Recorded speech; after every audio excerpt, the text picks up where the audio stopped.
Ecuador es uno de los países más golpeados por la pandemia de la COVID-19 en la región, con un total de 328.755 infectados y 11.977 fallecidos a causa del virus, según cifras al 30 de marzo del 2021. A pesar de esta compleja realidad, Ecuador registra una de las tasas más bajas de vacunación en América Latina. Apenas 211.720 personas han recibido la primera dosis y 89.349 la segunda dosis. Es decir, solo el 0,5% de la población puede considerarse como inmunizada. Sin embargo, el gobierno se jacta de las acciones emprendidas para combatir la pandemia, por lo que ha solicitado un préstamo de $298 millones al Banco Interamericano de Desarrollo, endeudándonos hasta las patas para cumplir con un supuesto plan de vacunación que en la práctica no existe o ha resultado ineficiente. En el presente reportaje analizamos las particularidades del proceso de vacunación en el Ecuador. Mientras adultos mayores, grupos vulnerables, docentes y hasta personal de primera línea, o sea, el común de los mortales, espera recibir la vacuna, ya hay un grupo de personas VIP que han sido privilegiadas. TikTokers, miembros de clubes privados, ciertos periodistas, dueños de clubes deportivos, la mamita del ministro y amigos del presidente de la República ya han sido vacunados y forman parte de una lista que, para variar, no es pública. En medio de la peor pandemia de los últimos tiempos, el manejo de la emergencia sanitaria en el Ecuador y el proceso de vacunación están plagados de irregularidades. Bueno, la principal irregularidad que puede darse dentro de este proceso de vacunación es que no existe plan de vacunación. Es decir, no existe una política clara que le permita al Estado ecuatoriano determinar cómo va a vacunar, en qué etapas va a vacunar y qué personas van a acudir en cada una de esas etapas.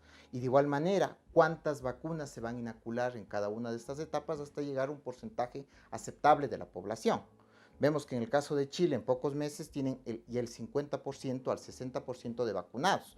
Nosotros en un plan de vacunación tenemos que llegar a un porcentaje aceptable del 90 al 100% de la población de vacunados, que se tiene que dejar un margen porque habrá personas que incluso no deseen acceder a la vacuna. Pero bajo esa consideración no existe plan. Y bajo la no existencia del plan, el Estado actúa de manera discrecional y arbitraria. Y en esa discrecionalidad y arbitrariedad surgen los avivatos y los palanqueos de personas que, estando cercanas al poder, acceden en un primer momento a las pocas vacunas por sobre las personas que deberían estar vacunadas, que insistimos son los médicos y los grupos de atención prioritaria. Ante esta realidad, el 26 de enero del 2021, la organización Acción Jurídica Popular presentó una denuncia por el presunto delito de tráfico de influencias en contra del ministro de Salud de ese entonces, Juan Carlos Ceballos, con el objetivo de transparentar la realidad sobre el proceso de vacunación en Ecuador. En referencia a este tema, preguntamos a 200 personas qué grupos de la población consideran han recibido más vacunas contra la COVID-19, ante lo cual el 66,1% señala que los beneficiarios han sido gente rica. El 20,5% afirma que han sido vacunados personal de primera línea. Apenas el 1,6% indican que han recibido la vacuna la gente de sectores empobrecidos y el 11,8% señala que no sabe. Y este es precisamente el dilema. No podemos afirmar con certeza quiénes han recibido más o menos vacunas, porque hay reserva de la información por parte de las autoridades nacionales. Entonces, ¿te has preguntado cómo ha sido el manejo de la información respecto a los vacunados VIP? La información está oculta y la información no se quiere dar. De la boca de los propios representantes jurídicos del Ministerio de Salud, cuando nosotros frente a un juez en una acción de acceso a la información pública solicitábamos la entrega de la información, nos decían, es que no se puede dar la información porque va a causar conmoción social.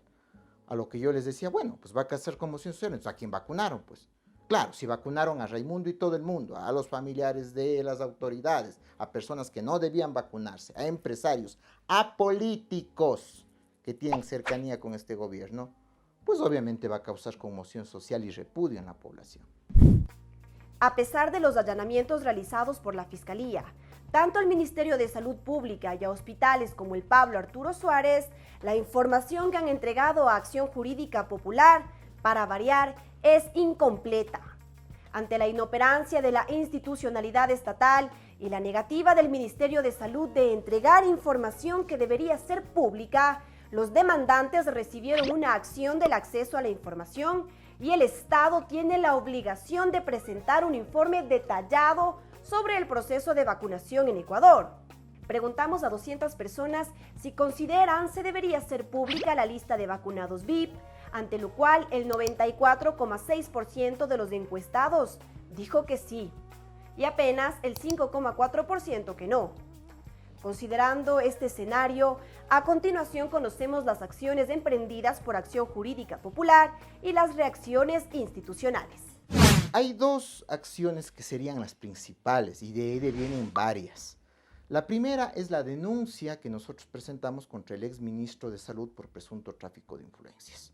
Y en esto el conocimiento es público porque él en cadena nacional y en medios de comunicación dice que él no puede dejar su rol de hijo frente a su rol de ministro. Además que de eso pueden devenir otras personas que están involucradas, porque resulta que la política también no está siendo llevada por el Ministerio de Salud por sí solo, sino existe un comité de privados y de empresarios que deciden quién se vacuna y quién no.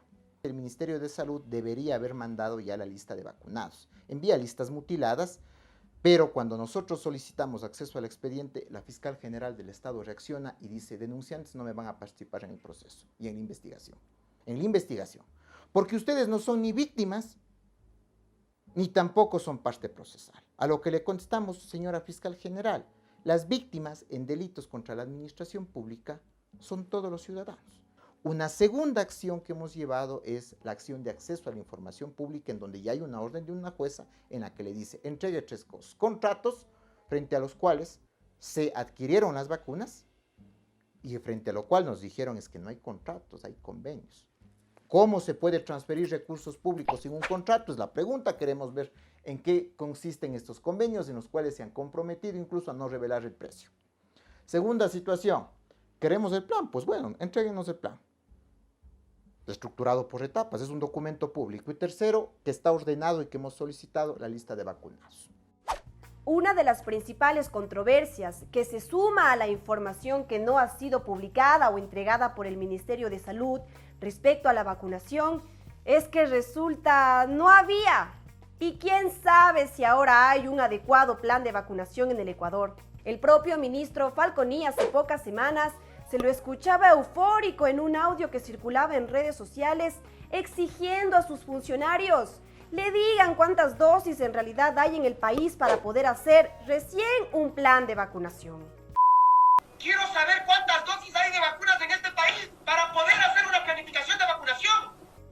Señor ministro, llame a Ceballos, que se llevó el plan en la cabeza según indicó el presidente Moreno. Nosotros pensábamos que existía, porque más de una ocasión se lo manifestó en los medios de comunicación, pero que seguramente estaba únicamente en la cabeza del señor ministro. Con respecto a este tema, en nuestra encuesta, de un total de 200 personas, el 96,1% afirma que no existe un plan de vacunación adecuado para el país y apenas el 3,9% indicó que sí. Entonces, frente a tanta incertidumbre, ¿qué plantear en este catastrófico escenario? Frente a esta situación, el camino de seguir iniciando las vías institucionales y exigirles que las autoridades judiciales cumplan. Y segunda, la resistencia de organizaciones sociales. Aquí se tiene que activar ya mecanismos desde la ciudadanía que empiecen a exigir, obviamente, y que los jueces tomen un rol protagónico. Entonces ellos tienen que activar, ya se tiene incluso que generar mecanismos desde la propia sociedad que empiecen a exigir el acceso a la vacuna. El gobierno actual está a puertas de irse, dejando una deuda de más de 298 millones de dólares con el BID y otros tantos millones más con otros multilaterales para cumplir con el imaginario plan de vacunación. De las personas encuestadas, el 94,6% considera que no se hará un uso adecuado de estos fondos y apenas el 5% señala que se hará buen uso de los recursos.